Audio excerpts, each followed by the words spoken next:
Oi, oi, oi, oi, e aí pessoal, tudo bem? Começando aqui esse webinário a convite da Melanie Kiven. Muito obrigado pelo convite, obrigado a você que está entrando aqui embaixo, que já está comentando, deixando o seu oi.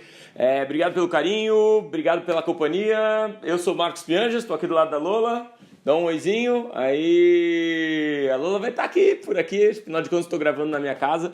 As pequenas estão comigo daqui até a Lola, a Anitta está lá arrumando o quarto, é isso, Anitta? Tá arrumando o quarto, ela é muito legal, ela é muito educada, a gente gosta da Anitta, né, Lola? Você não pode falar nada, esse foi o meu combinado com ela, então ela tá super quietinha, é isso? Então beleza, mostra pra câmera a tua boca de zíper. Ela que decidiu, gente, não fui eu.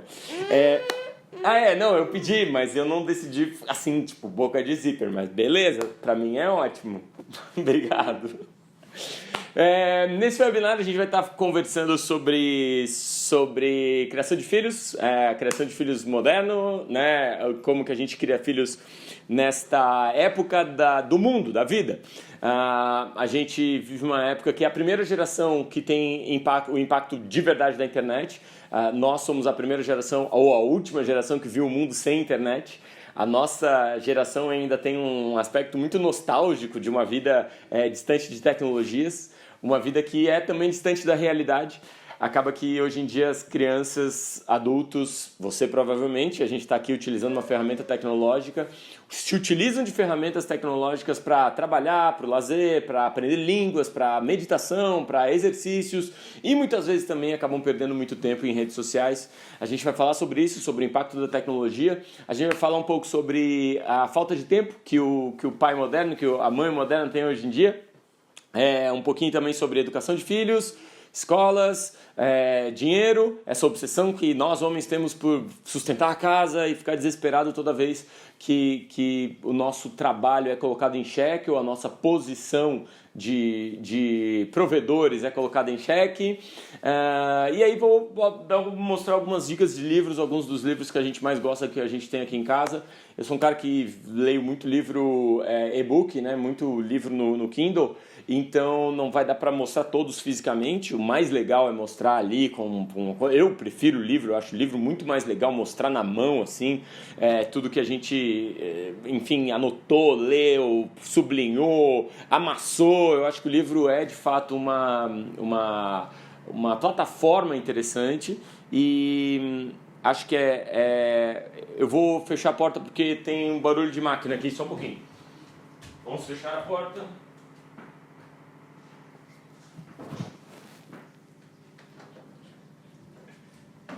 A máquina estava batendo muito lá, tá muito barulhenta a máquina. Então, falar um pouquinho sobre os livros que a gente mais gosta. Disparadamente, a gente gosta mais de livro físico, né, tátil, analógico, do que de ler no tablet. Mas por conta de pesquisa, eu acabo lendo muito no Kindle. E ouvindo muito livros também em audiobook. Ai, Lola, cuidado, você bateu aqui no meu celular. Vamos lá, então. Primeiro, deixa eu me apresentar. Para quem não me conhece, meu nome é Marcos Pianges. Eu, por muito tempo, trabalhei em Porto Alegre. Acho que a maioria de vocês deve ser de Porto Alegre, né? Pelo que eu estou vendo aqui nos comentários. Trabalhei muito tempo como jornalista na RBS TV. Na verdade, comecei em Florianópolis, né? Sou filho, primeiro lugar, sou filho da Heloísa Pianges, minha mamãe. Tá aí a foto dela, tá aqui a foto dela. Deixa eu botar aqui para tela para vocês. Essa é a Heloísa Pianges, a vovó da Aurora. Ela me criou sozinha em Florianópolis, numa época em que ser mãe solteira era envolto em preconceito. Acho que ainda é, hoje em dia.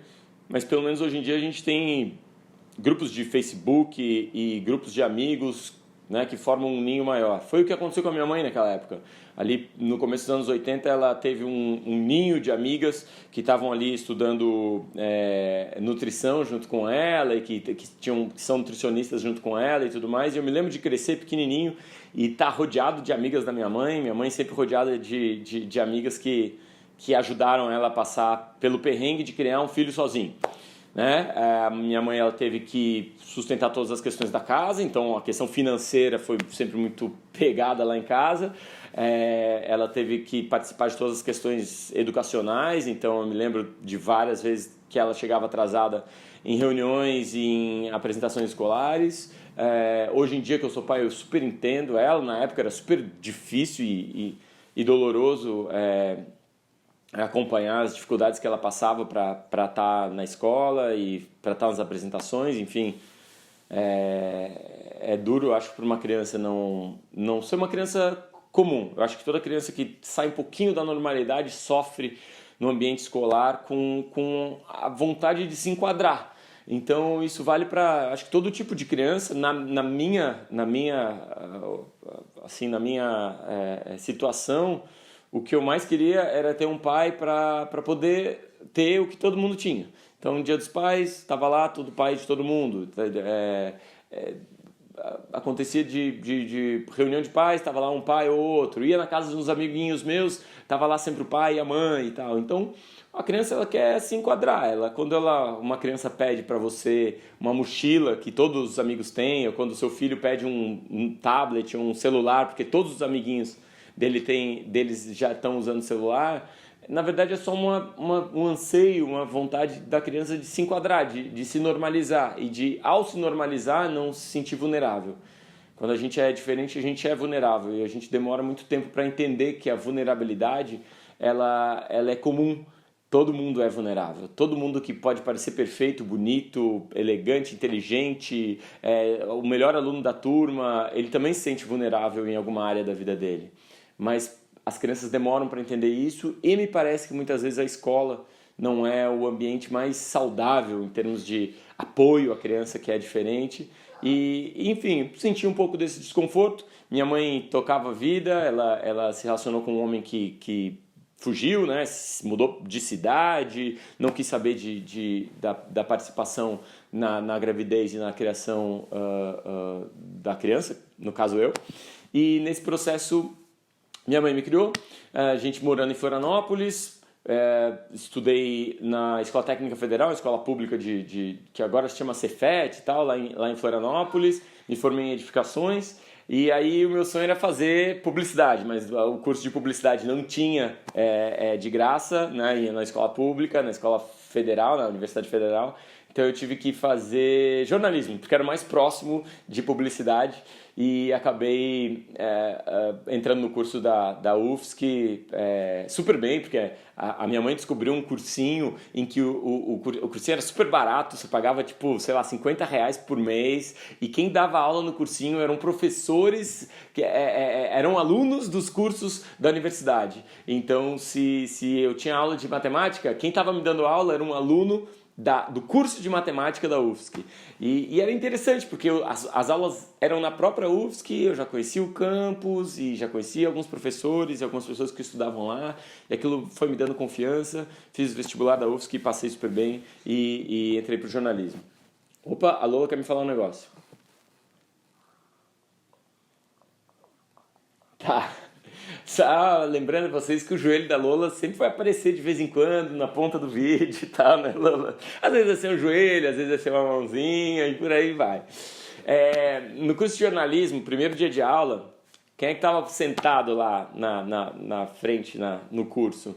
No primeiro dia, cara, tinha uma menina sentada, uma menina chamada Roberta, ela se tornou uma das minhas melhores amigas, Roberta Faria. Amo você. Se você quiser saber mais sobre ela, é uma pessoa super inspiradora que fundou a editora MOL, a primeira e única editora filantrópica, né, que arrecada dinheiro para instituições de caridade do Brasil e eu acho que do mundo. Então procura no Google aí, se puder abrir mais uma aba, editora MOL, Roberta Faria, uma pessoa incrível, inspiradora. Primeiro dia de aula, Roberta, eu lembro de você, sentadinha na frente do curso de jornalismo da UFSC, grávida. Mais uma mãe abandonada. Durante todo o curso de jornalismo, eu me lembro da Marta, uma colega nossa, que também engravidou de um colega nosso, e este colega nosso não quis participar, abandonou a Marta também grávida, mais uma mãe solteira nesse processo. E, enfim, nesse processo, né, de escola, universidade, mercado de trabalho, ao pé da Lola, Logo eu fui me envolvendo com televisão, com rádio, com jornal, trabalhando na RBS TV primeiro em Florianópolis, depois a convite da RBS fui para Porto Alegre, e aí trabalhei com internet também, cuidei de toda a área digital da Atlântida, toquei o Kazuca por muito tempo, que era a área jovem da RBS, a área de vídeos do Kazuca. Foi muito divertido todo esse processo. Mas é interessante ver como, assim, sempre tem esses pontos em que aparece uma mãe solteira, né? Ao nosso redor. E provavelmente você conhece uma mãe solteira. A história da minha mãe não é uma história única, é uma história muito comum, na verdade. O Brasil tem 20 milhões de mães solteiras, segundo o IBGE, são números oficiais. Então, são 67 milhões de mães e 20 milhões são solteiras. Isso significa que quase um terço das mães são mães que não têm um cuidador do lado, que não têm um apoio muitas vezes e que têm que pagar todas as contas sozinhas. E cara, isso eu acho que é uma lástima. Isso eu acho que é um dos pontos mais importantes para a gente refletir sobre, primeiro, a valorização da mulher, a percepção de que ser mãe solteira não é feio e que abandonar uma mãe solteira é feio. A culpa normalmente está no coração dessas mulheres, né? Está no coração das mulheres abandonadas. E os homens ficam tranquilos quando abandonam, né? Não sei se você conhece alguém que tem um filho, sei lá, distante, um filho que ele não participa muito. Isso acaba que é muito comum, não só no Brasil, no mundo todo. E lamentavelmente esses números aumentam. Nos Estados Unidos esse número chegou a 20%, nos anos 80 era de 6% e agora está a 20% de lares sem um pai presente.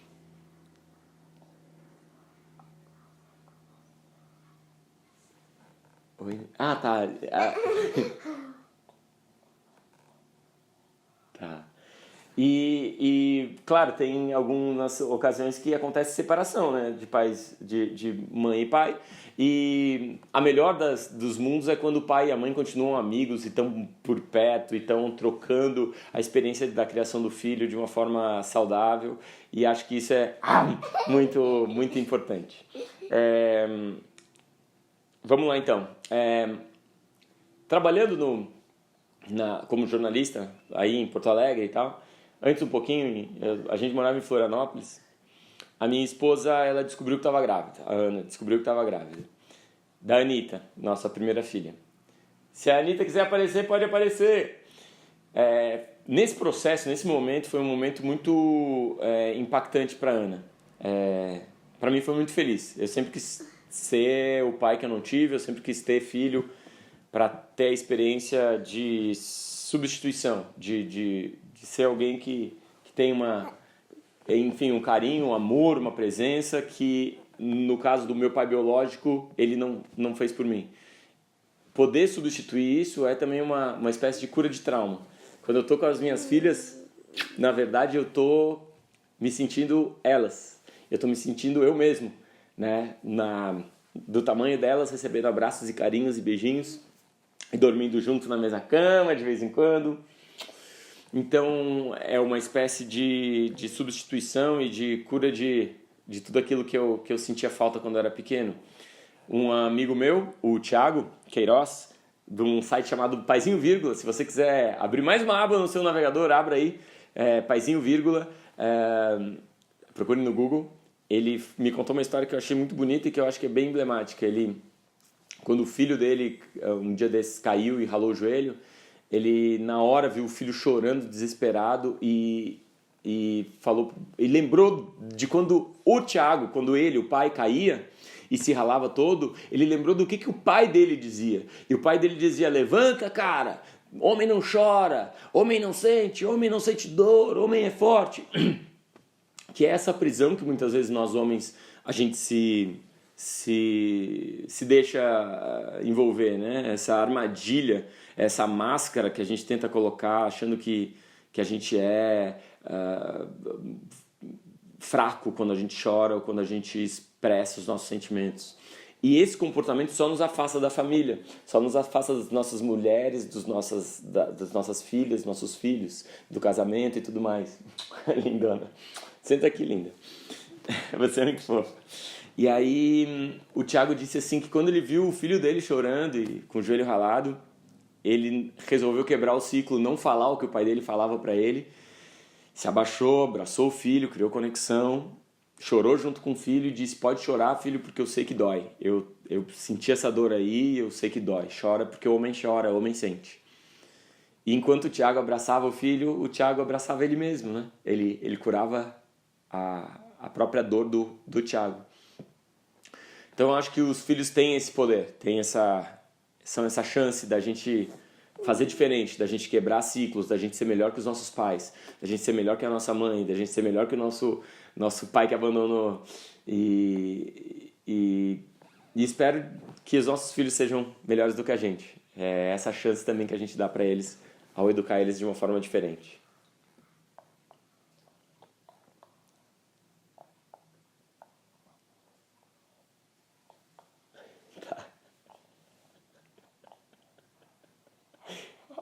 Deixa eu ver se eu entendi. Deixa eu só ver se eu entendi. Deixa eu ver se eu entendi. Deixa eu ver se eu entendi. Tá, você quer que eu fale uma coisa mais de boa, mais alegre, menos triste? Não. Repita. O que eu disse antes? Ai. Fala. Calma aí, gente, pausa.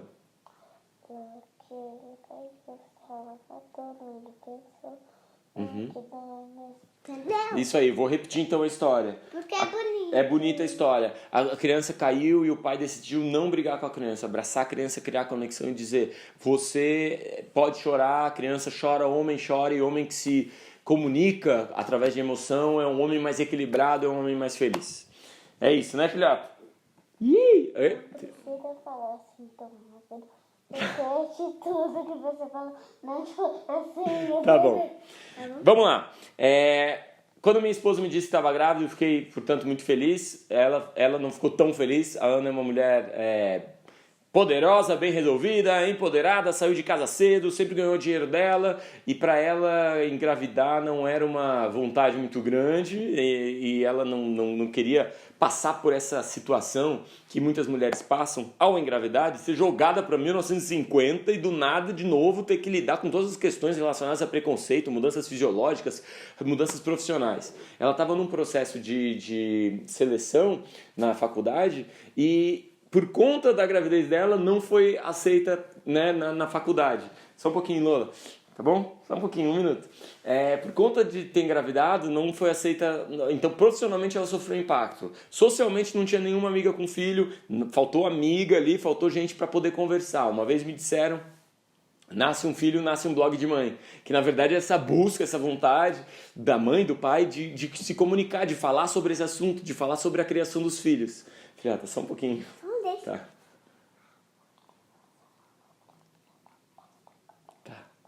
Ótimo.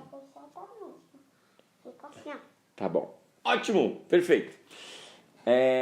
Como eu dizia, a Ana passou por uma mudança profissional, uma mudança social, né? Essa falta de pessoas para conversar sobre o assunto.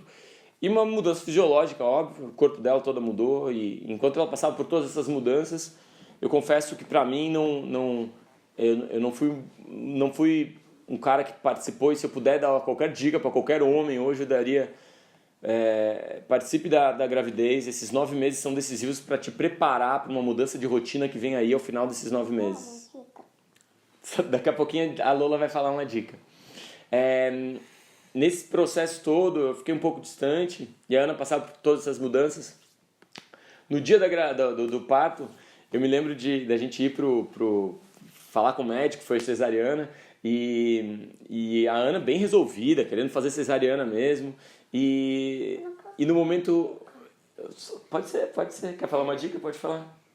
Não abandone a sua mulher. É isso aí, não abandone sua mulher. Boa dica. E naquele dia que a Ana... A gente foi para fazer a cesariana. A Ana sempre quis fazer cesárea e eu admiro muito isso nela, essa percepção de que ela tem liberdade para optar os caminhos que ela acha que são mais corretos e mais mas muitas vezes caminhos que são mais fáceis, né, para ela tocar uma vida que já é difícil, que é a vida da mulher muitas vezes.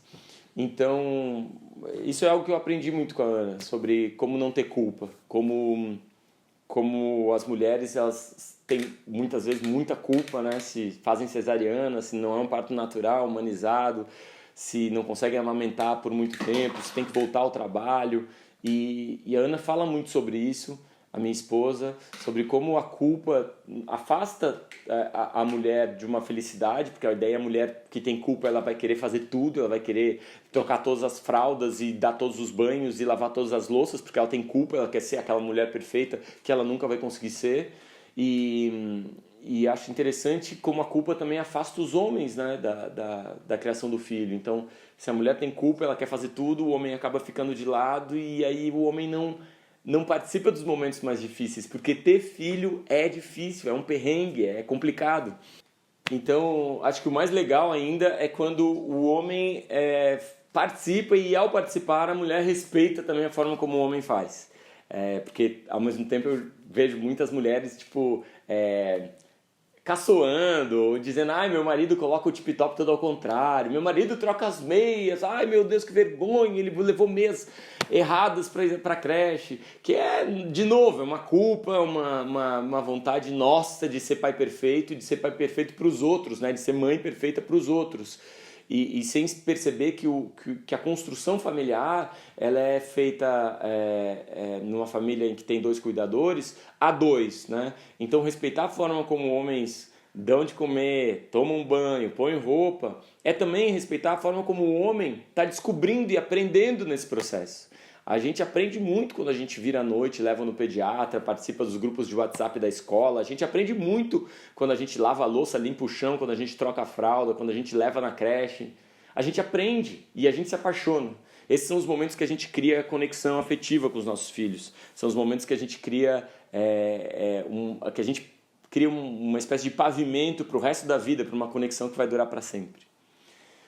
E aí então nesse processo todo de entendimento de todas as mudanças que a Ana estava passando, de necessidade de participação, fui participando cada vez mais e aprendendo muito com as minhas filhas. Em 2005 veio a Anitta, em 2012 veio a Lola.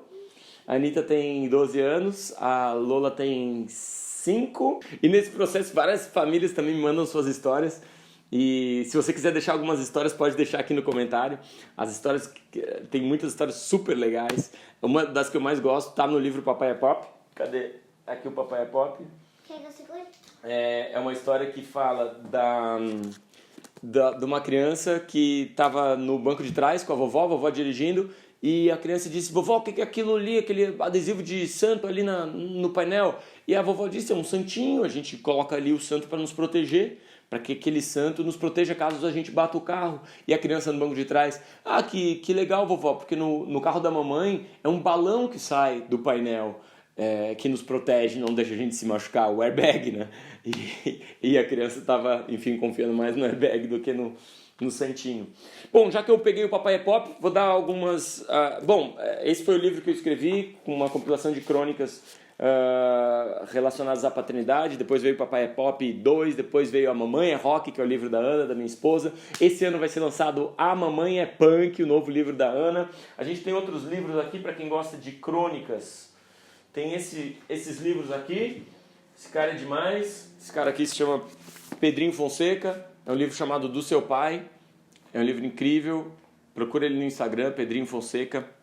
A esposa do Pedrinho tem um projeto, E agora vai ter uma propaganda de fio dental. Ah, boa. Faz lá, por favor. O fio dental super barato. O fio dental super barato. Ele tem proteína. É uma propaganda só para o vídeo não ficar tão... Boa! Propaganda de fio dental. Procure no Google o curso de disciplina positiva da Luanda Fonseca, tá? Luanda Fonseca, você procura, é um curso fantástico, disciplina positiva, sobre limites e tudo mais. Eu vou falar um pouquinho sobre isso. Adoro esse livro da Cris Guerra, para Francisco, as crônicas que ela fez pro filho, né, de um pai que se foi. Esse livro é muito legal também, Crianças Dinamarquesas, sobre todo o processo dinamarquês de entendimento e empatia com relação às crianças. Cara, fala sobre educação, fala sobre a importância da família, sobre a troca de informação entre pais e filhos, sobre a importância da integridade, de dar limites com gentileza, de nunca oprimir o seu filho, sobre o bem-estar social que a Dinamarca conseguiu obter, sobre a importância de jogos, de brincadeiras. Esse livro aqui também é um livro muito legal, O Novo Papel do Pai. É um livro que fala sobre pesquisas científicas que comprovam a importância do homem como cuidador. Então, como o homem tem um aspecto na segurança dos filhos, como o homem tem um aspecto no impacto econômico nas casas, e como o homem também serve de inspiração para os filhos homens e de segurança emocional para as meninas, para as filhas mulheres. Uhul! Todos esses livros aqui, já que eu falei do Papai é Pop, o Papai é Pop ele compila basicamente essas histórias que eu vivi junto com a Aurora e com a Anitta. Então, para ilustrar isso, eu queria mostrar um vídeo muito legal que a gente usou para lançar o livro Papai é Pop 1.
Então vamos lá, vamos falar sobre as grandes dores dos pais modernos.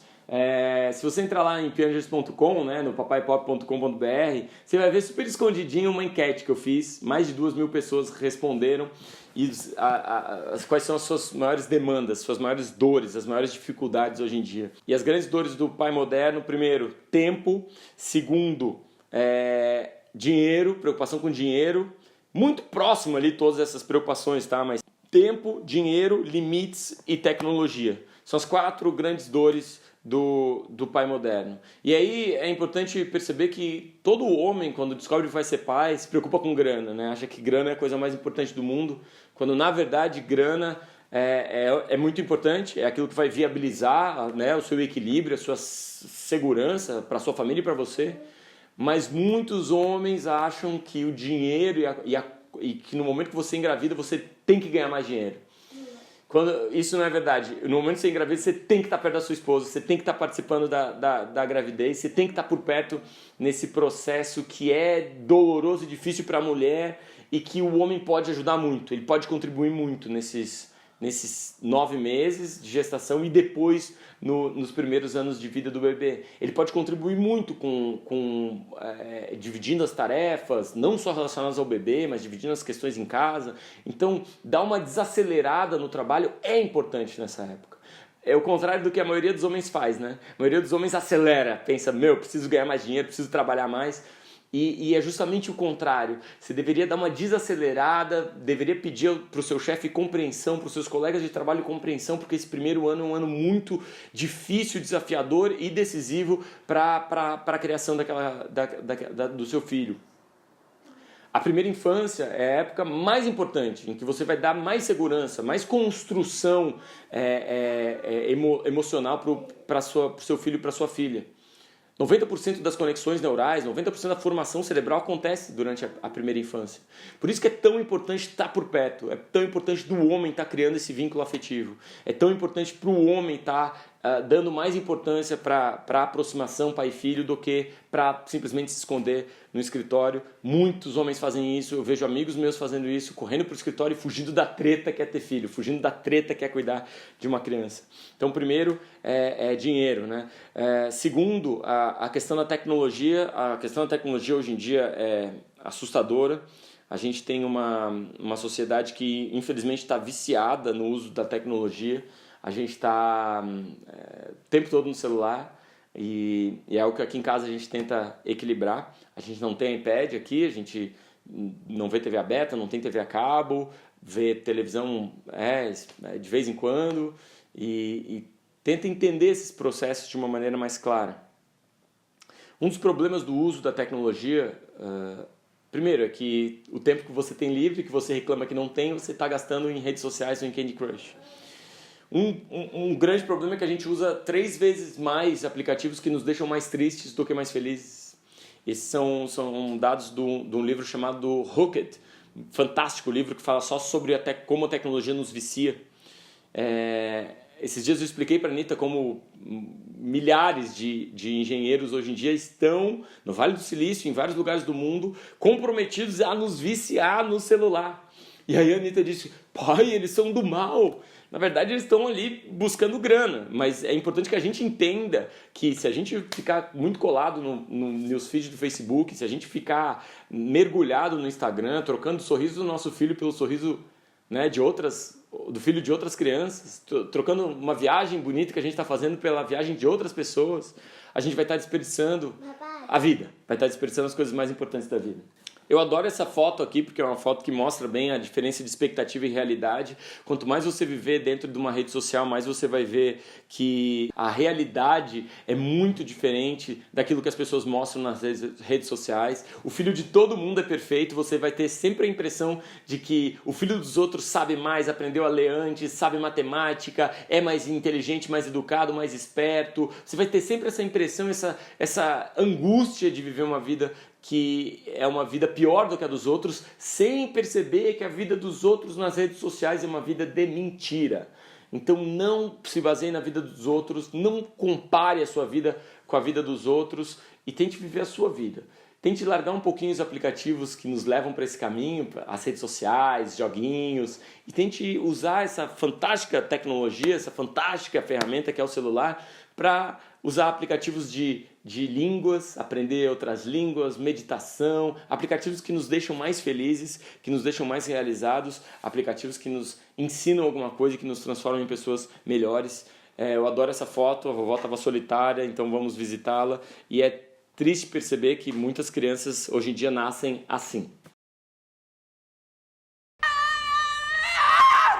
Push, push.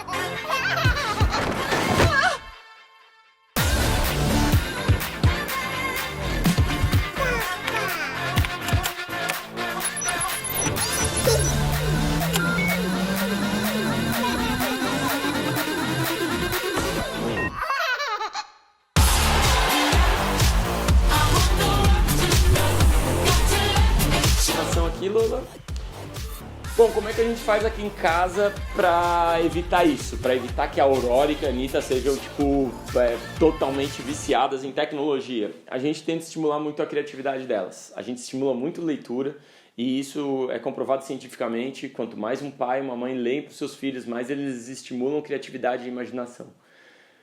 O Fórum Mundial publicou esses dias os 10 maiores, as 10 maiores habilidades para 2020, para o futuro, e entre elas está criatividade, imaginação, capacidade de resolver problemas complexos. Tudo isso vem com esse estímulo criativo. Que em casa a gente tenta não comprar jogos prontos, a gente tenta não comprar brinquedos prontos, a gente tenta fazer os nossos brinquedos.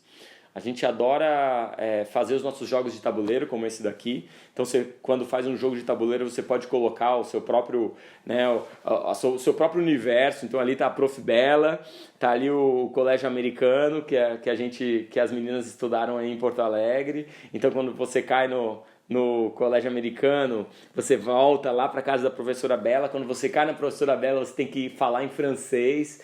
O máximo que você conseguir falar em números em francês, você vai andar as casas. Então, é uma construção muito mais criativa, muito mais inventiva. Esse dia foi um dia que a gente usou a fita crepe para fazer labirintos ali no corredor. Então, quando a gente cria os nossos próprios brinquedos, a gente cria também as nossas próprias brincadeiras. São as brincadeiras que os filhos gostam mais, porque são as brincadeiras que têm a nossa assinatura, que têm a nossa atenção, que têm o tempo dedicado a eles. Então, se você cura problema com dinheiro, a percepção de que o dinheiro não é a coisa mais importante nesses primeiros anos da criação do seu filho. Se você cura o problema do uso da tecnologia, você cura também o problema do tempo. Você começa a ter mais tempo livre. Então, essa demanda por tempo livre que todo pai tem, essa preocupação de estar sempre na correria, de não conseguir ter tempo dedicado aos filhos, ela é rapidamente curada com uma desconstrução da nossa obsessão por tecnologia e dinheiro. Esse daqui é uma foto que eu adoro também. Eu defendo tanto essa história da gente criar os nossos próprios brinquedos, que um leitor me mandou a fotinho da filha dele brincando numa caixa.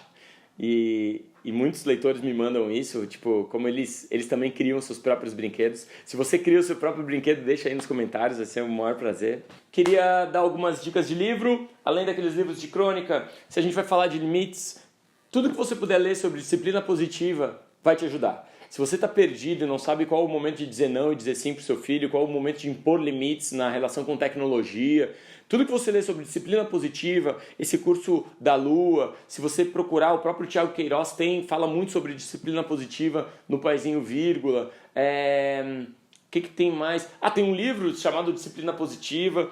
Tem esses livros aqui que a gente adora. Um abraço para o Braga. O Braga, ele escreveu esse livro aqui, que é O Poder do Tempo Livre, sobre justamente como a gente acha tempo livre no nosso dia a dia, um livro muito bom. E aí o Braga me deu esse livro aqui, que chama Liberdade Sem Medo. Maravilhoso em termos de criar empatia e conexão com crianças. É a história de um cara, ele chama Alexander Sutherland Neill, e ele criou uma escola democrática, uma escola que está dentro de um bolo de escolas denominadas escolas democráticas. Essa escola se chama Summerhill, fica lá pertinho de Londres, e ela aceita crianças de todos os tipos, com todos os tipos de problema. É um livro que fala sobre conexão, sobre empatia, e é um livro que fala de um cara que veio da pedagogia, mas estudou psiquiatria, ele entende as questões de tratamento, e é uma escola que acaba curando as crianças das suas neuroses, daquela necessidade de tirar nota boa, de estar em todas as aulas. Depois a gente comprou Liberdade Sem Excesso, que é a continuação, ele escreveu alguns anos depois, só respondendo dúvidas de pais. São 2 livros antigos que você só encontra em sebo, maravilhosos. Eu indiquei para alguns editores de algumas editoras aí para de repente conseguir reeditar esses livros que são fantásticos e muito atuais. A gente está lendo também o Cérebro Adolescente, que é um livro sobre adolescência. A minha esposa, como eu já disse, vai escrever A Mamãe é Punk. Esse livro aqui eu adoro, é um livro em quadrinhos sobre um pai francês que descobre que a segunda filha que a segunda filha vai ser uma filha com síndrome de Down. Chorei que me acabei, um livro maravilhoso, fantástico. Essencialismo, livro ótimo para homens que estão muito focados aí no trabalho e que não tem tempo para a família. Leiam Essencialismo, porque ele ajuda muito a gente a ressignificar a vida, a entender que as coisas mais importantes de fato na vida é o tempo que a gente passa junto com as pessoas que a gente ama. No final da vida a gente sempre se arrepende, especialmente os homens. E para terminar, queria só mostrar um videozinho aqui da Aurora quando ela estava aprendendo a falar. Fala, por favor, silêncio. A Aurora vai dar o recado dela. Pode falar, Aurora. Gosto do meu gato. O que mais? Papai. Papai o quê? Meu herói. Papai meu herói. Meu herói.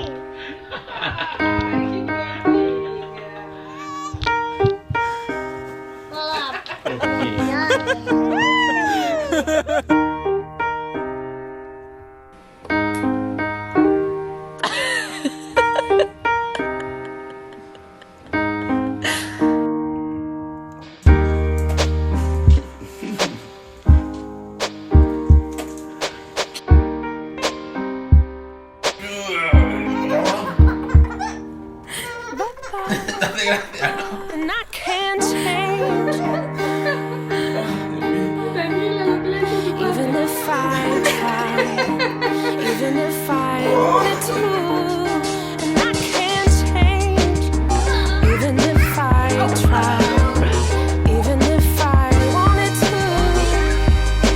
My love, my love, my love, she keeps me warm. She keeps me warm. She keeps me warm. She keeps me warm.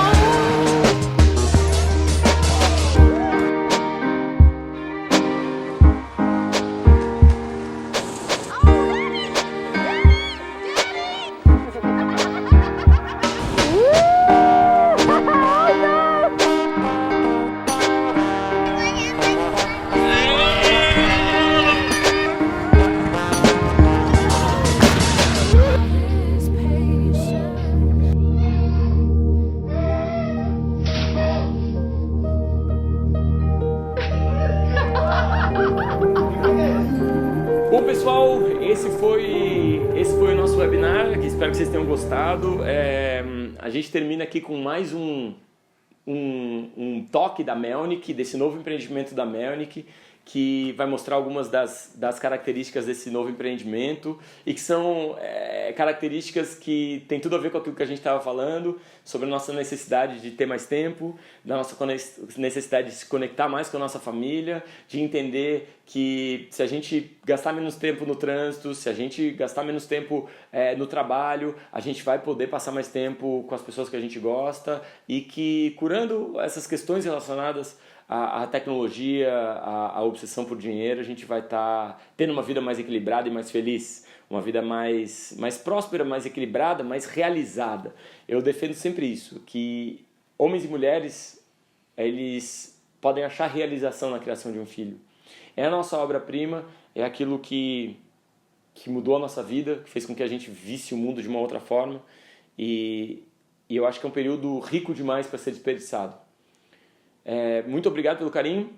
Eu vou ficar agora um tempinho, 20 minutos respondendo as perguntas aqui no chat e muito obrigado pela presença. A gente começa a conversar a partir de agora no chat, beleza? Valeu!